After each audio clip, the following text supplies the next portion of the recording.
Part 2. Oakwood seemed to us, the privileged children, to be the heart of Dayton. No, the Miami Valley. My parents were from California. Their lack of an accent marked their different ideas. Difference, to some, is like plaque to an artery. About that accent, one friend's father asked in a Kentucky drawl. What type of accent does your dad have? You aren't from around here, are you? Actually, I was born in the Miami Valley. My dad's plant, like any other on I-75, was unionized. Unionized and partially segregated. It was a folkway. Management didn't change it. Management didn't care. The factory roof was festooned with banners celebrating productivity and safety. The factory floor streamed in black and white rows.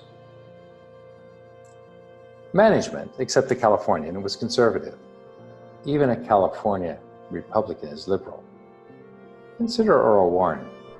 He was supposed to be conservative, but the former governor of California turned out to be surprisingly liberal.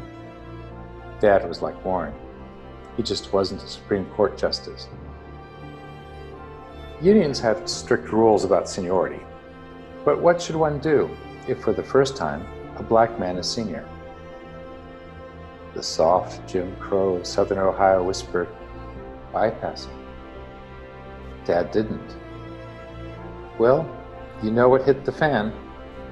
Shoulder bumps in the hall, dropped equipment, car parked in, work slowdowns. There were even calls from Detroit. And then there was the letter. The letter seemed to be from the Klan. I never saw it. Mom and Dad discussed it. Should Dad back down? Should we move to California? Within this cacophony, the good people of Oakwood supported Dad. He should do what he thought was best. No hints, no suggestions, no nudges.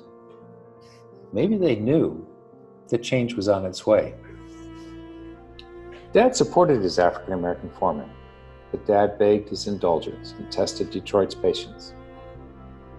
There'd be a town hall meeting at the plant. The union reps would be invited. Management, except Dad's right hand, would be absent. Detroit would not send anyone from head office. If he failed, Dad would be the scapegoat. If he succeeded, management would win. Town hall came. No speeches. Dad could be awkward with long speeches. Just one question. Do you wish to vote the union out of the plant? Workers snarled like those German shepherds tracking the maids. You know who they accused Dad of loving. The regional union had exploded. The agreements with the company didn't allow a rogue plant manager to kick the union out. No, Dad replied. Either the union supports its rules and the new foreman is black, or the union is out. In the 1960s, I think that every union worker knew exactly how much the union protected him. There were not so many hers as yet. Union workers were well cared for. Union workers were qualified. Union workers had a house, and often 2 cars. Their children had a future. So you know how the story ends. The union rules were enforced. Union rules became colorblind, and Jim Crow would slide a little farther to the south. No copperhead would poison this plant. As far as I know, the chapter was closed. No more letters, no dropped equipment, no sharp shoulders, no parking issues, and work back to pace. Perversely, the factory floor embraced Dad as pro-union. Race, it seemed, was much less important. Detroit, however, probably wasn't too happy. Unions, after all, were the enemy. That perception would not help Dad later on. Change came with fire, like those documentaries with Burnt Prairie being reborn. But in Dayton, fire brought the National Guard. Dad took my brother and me down the hill and across the river. There we saw the National Guard.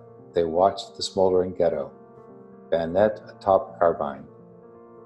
Were they keeping us out, or the African Americans in? Dad turned to us and asked, "What kind of country calls the army out on its own people?"